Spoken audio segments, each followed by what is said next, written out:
Also, remember that when you're buying the stock, the commissions are very low. So far, we've had 3 transactions, and it's only cost us $15 in commissions. Plus, we've accumulated additional profits by being long the stock as the stock has moved up.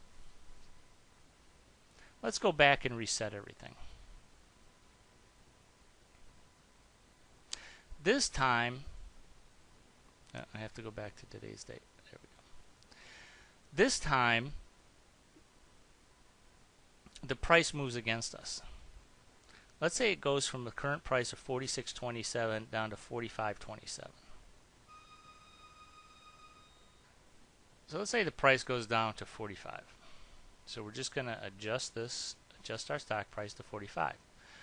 Well, aren't we lucky? We got exactly delta neutral. Because the stock came down, we actually got into a delta neutral position. As time progresses, that helps us collect the $43 in theta that we can receive from this position for holding it, and because our delta is perfectly neutral, or almost perfectly neutral. In other words, we want to be in the center, not of our expiration graph, but we want to be in the center of our current profit and loss graph, which is this white line here. And because we had such a large move down, it took a couple of days for it to adjust, and now we continue to collect that $45 of theta every single day. What happens if the price moves down another dollar? And for the Qs, that's a fairly large move. Now we are approximately 300 deltas long. In order for us to get delta neutral, what do we have to do? Well, we have to go in here and we have to sell 300 shares of stock. If we sell 300 shares of stock, we again are delta neutral. And we have a current profit on our position. So you can see that you can adjust with stock in order to become delta neutral. That's why I call it theta scalping. Because when we get delta neutral on this white line, which is our current profit and loss line, we are able to collect the maximum of theta for those days in which we are delta neutral. Now here's the criteria for this. You're going to be putting on your positions. You can put on your iron condors. You can do any kind of trade in which you have positive theta. So you could even do this with calendars. You could do this with double calendars. You could do this with diagonals. You could do this, I prefer, with iron condors and vertical spreads for credits, in which there's positive theta. Because the reason for that is that if you were to do, obviously, if you had negative theta, you are not scalping for theta. You are scalping for profits on the price of the stock, like we did with gamma scalping. So the criteria is that you want to do this only on positions in which you're positive theta. Number 2 is you only want to do this on indexes or ETFs in which there are liquid options. For example, you want to do this on the diamonds.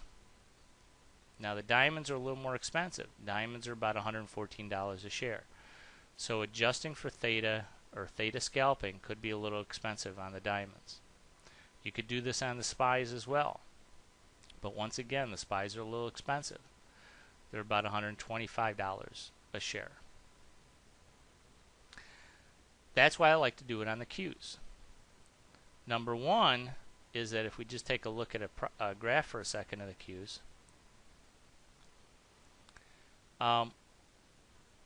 this is in this day in particular, in which the Qs went from a low of 44 to a high of 45.97.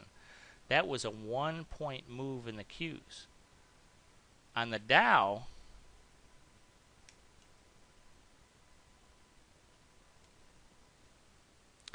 that was a 300-point up move. So you can see the Qs don't move as much. That's why I like to do it on the Qs.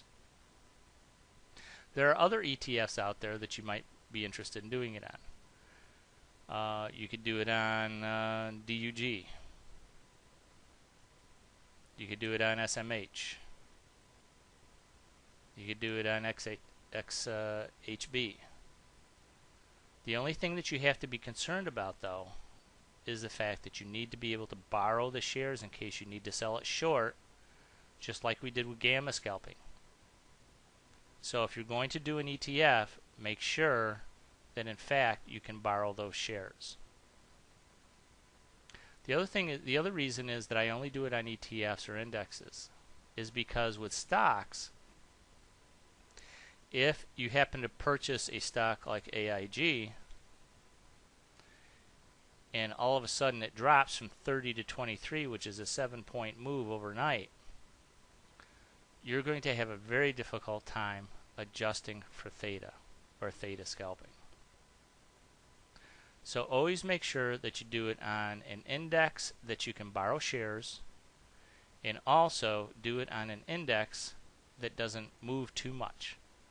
And the Qs are absolutely perfect for this. We had a 300-point move in the Dow Jones Industrial Average, like I said, and the Qs only went up $1. It's relatively easy to adjust when it only goes up $1 after a 300 move point on the move on the Dow.